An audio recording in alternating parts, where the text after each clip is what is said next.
तो लेकर आ गए हैं हम अपना अगला डेरिवेशन आपके लिए, जहां पे इस बार हमें चीजें डेराइव ना करके प्रूफ करना है। और वो प्रूफ किसका है? गॉस थ्योरम का। गॉस थ्योरम कहती है the net flux through any closed surface if the charge inside potent then the net out flux कितना होगा?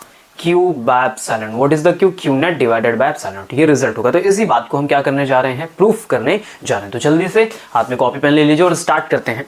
तो कंसिडरेशन क्या है? Consider an isolated positive charge Q and draw a Gaussian spherical surface of R radius centered at charge Q. ठीक है, तो हमने क्या बात मानी है? हमने इस बात को लेट किया कि हमारे पास एक गॉसियन सरफेस है स्फेरिकल, जिसके सेंटर पे हमने चार्ज Q को ले जाकर रख दिया है। इतनी बात सबको क्लियर हुई?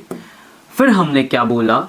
इसकी जो रेडियस है वो हमने R लेट कर लिया। इतनी कहानी हुई। ओके, अब समझते हैं इस बात को। इसको डिराइव करने के लिए हम क्या करने वाले?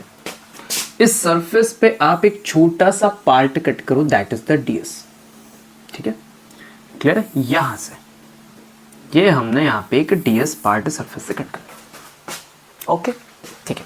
अब ये q चार्ज यहां पे रखा हुआ है इस जगह से, क्लियर है? अगर मैं देखूं तो मेरी जो इलेक्ट्रिक फील्ड लाइन से ये सब कैसे जाऊंगी? Radially outward. सब रेडियली कैसे फैलेंगे? बाहर की तरफ। ये सब ऐसे करके बाहर की तरफ निकलते हुए दिखाई देंगे, ऐसे करके। ठीक है, ओके। तो अगर मैं यहां पे डायरेक्शन बनाता हूं इलेक्ट्रिक फील्ड की, तो वो मुझे ऐसे आउटसाइड मिलेगी। अब जो मैंने छोटा सा ds का टर्म कट किया है, ये जो मैंने छोटा सा ds वाला पार्ट कट किया है, अगर मैं इसके लिए वेक्टर बनाना चाहूं, डायरेक्शन देखना चाहूं कि मेरे इस ds की डायरेक्शन क्या है, तो वो भी आपको कैसे मिलेगी? आउटवर्ड मिलेगी। ये बात भी बहुत अच्छे से आप जानते हैं, सब सीख चुके हो, क्लियर? ठीक है, तो जो हमने एरिया वेक्टर लिया वो भी सरफेस आउटसाइड ही होता है, इलेक्ट्रिक फील्ड भी आउटसाइड ही जा रही है। यहाँ तक बात समझ में आ गई? सारी चीजें हमने यहाँ पे अच्छे से रिप्रेजेंट कर ली। अंदर क्यों चार्ज रखा है? पॉजिटिव फील्ड लाइंस जो चार्जेस है वो सब बाहर ऐसे निकलती हुई जाएंगी, तो ऐसे सब बाहर जाएंगे इलेक्ट्रिक फील्ड लाइंस बनाते हुए। आप पूरे सरफेस पे कहीं पे भी छोटा सा ds कट कर लो और जब उसका एरिया वेक्टर बनाओगे तो वो सरफेस आउटसाइड ही होगा और इलेक्ट्रिक फील्ड के साथ अलाइन हो जाएगा। ठीक है, चल थोड़ा सा आगे बढ़ते हैं इसी बात को समझते हुए। तो हम इसमें कैलकुलेशन करेंगे। समझो, सबसे पहले मैं क्या लिखूंगा? मैं लिखूंगा electric field at the surface. Surface पे कितनी इलेक्ट्रिक फील्ड होगी? तो E is equal to KQ/R²। Simple. किसकी वजह से? Due to the small q charge. पूरे सरफेस पे कहीं पे भी किसी पॉइंट पे आप इलेक्ट्रिक फील्ड देख लो, आपको ये मिलने वाली। हर एक पॉइंट पे यही इलेक्ट्रिक फील्ड होगी। इतनी बात सबको कंफर्म है? ओके। अब मैं क्या कह रहा हूं? अब मैं कह रहा हूं कि ये जो मुझे इलेक्ट्रिक फील्ड यहां से मिली है, ठीक है, ये जो इलेक्ट्रिक फील्ड मुझे मिली हुई है, ठीक है, इसकी डायरेक्शन क्या होगी? इसकी डायरेक्शन क्या होगी? तो अगर मैं यहां पे बोलूं डायरेक्शन ऑफ इलेक्ट्रिक फील्ड, ठीक है, at all point on surface S,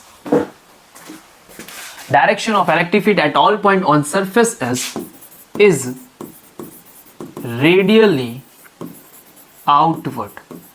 सारी इलेक्ट्रिक फील्ड लाइंस आउटवर्ड होंगी। ठीक है, एक बात और साथ में मैं यहां पे ऐड करना चाहूंगा, एंड कौन सा vector? Area vector. And area vector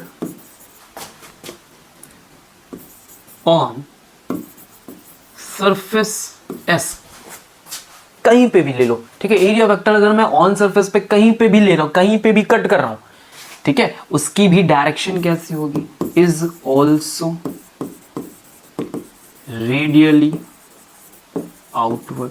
उसकी भी जो डायरेक्शन है वो भी कैसी होगी? Radially outward. यही तो बात हमने की। अब कहीं पे भी जाओ और छोटा सा सरफेस कट कर लो, ds तुम्हें ऐसे ही मिलेगा। इलेक्ट्रिक फील्ड लाइंस यहां से निकलते हैं, ऐसे ही मिलेंगे। अब कहीं पे भी जाओ, छोटा सा ds कट करो, ds ऐसे मिलेगा। इलेक्ट्रिक फील्ड लाइंस आपको ऐसे मिलेंगी। तो कहीं पे भी आप कर लो, सब ऐसे ही होने वाला है। अगर सारी बातें सर ऐसे ही होने वाली हैं सबके बीच में, सही भी रेडियल आउटवर्ड, ये भी रेडियल आउटवर्ड है, तो अगर मैं कहूं इन दोनों के बीच में अगर मैं कहूं इन दोनों के बीच में एंगल कितना फॉर्म होगा, then angle between E and DS is 0। तो दोनों के बीच का एंगल कितना हो गया, 0 हो गया। सिंपल सी बात है, क्लियर हुई बात। ओके, अब मुझे करना क्या था, तो हम सीधे अपने टॉपिक पे आते हैं। मुझे इलेक्ट्रिक फ्लक्स का formula Q bye epsilon not proof करके देना है भाई। बहुत बेसिक सी बात है। बेसिक फॉर्मूला तुमने क्या पढ़ा है, तो हमने पढ़ा है electric flux is equal to the surface integration, the close surface integration is vector E dot vector ds। यही पढ़ा हमने। आगे इसे ओपन करोगे तुम, ठीक है। तो जब मैं इसे ओपन करने के लिए जाऊंगा तो मेरी बात समझना, मैंने कहा इलेक्ट्रिक फील्ड की वैल्यू सबके लिए सेम है। एक स्फेरिकल सरफेस लिया हमने, आर हर जगह से रेडियस मेरी आर ही होने वाली, तो इलेक्ट्रिक फील्ड तो किसी पॉइंट के लिए चेंज नहीं होगी, तो उसे उठा के मैंने इंटीग्रेशन से बाहर कर लिया। सिंपल है। डॉट ds का टर्म मैं ओपन करूंगा तो यहाँ पे मेरे पास ds बचेगा और यहाँ पे मेरे पास बचेगा cos थीटा। cos थीटा की वैल्यू कितनी है, cos 0। cos 0 की वैल्यू कितनी होती है, 1। cos 0 की वैल्यू कितनी होती है, 1। तो इसलिए इस बात को मैं यहाँ पे नहीं लिख रहा हूँ। क्या बात सबको समझ में आ गई? ओके, अब ds का इंटीग्रेशन करते हैं। तो अगर आप अपने स्फेरिकल सरफेस का इंटीग्रेशन करोगे तो कितना सरफेस एरिया मिलने वाला है, surface area is equal to the, कितना मिलेगा भाई, 4 पाई आर स्क्वायर। क्लियर?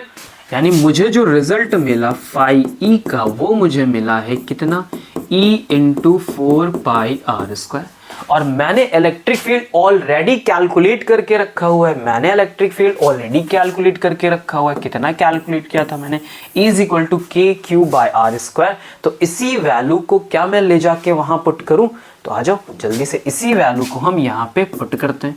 तो K Q by r square into 4 pi r square. के के बारे में तुम बहुत अच्छे से जानते हो, 1/4 pi epsilon naught into q by r square and into 4 pi r square. R square से आर स्क्वायर की कहानी और 4 पाई से 4 पाई की कहानी कैंसिल हुई, तो बचा क्या तुम्हारे पास, क्यू बाय एप्सिलॉन नॉट। तो देखो हमारे पास जो फ्लक्स का रिजल्ट है वो आ गया जो गॉस ने बोला था।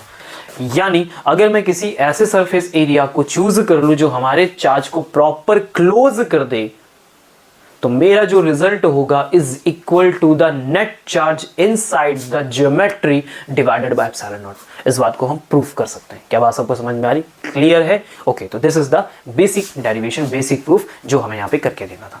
Get it? क्लियर? मिलते हैं नेक्स्ट वीडियो में।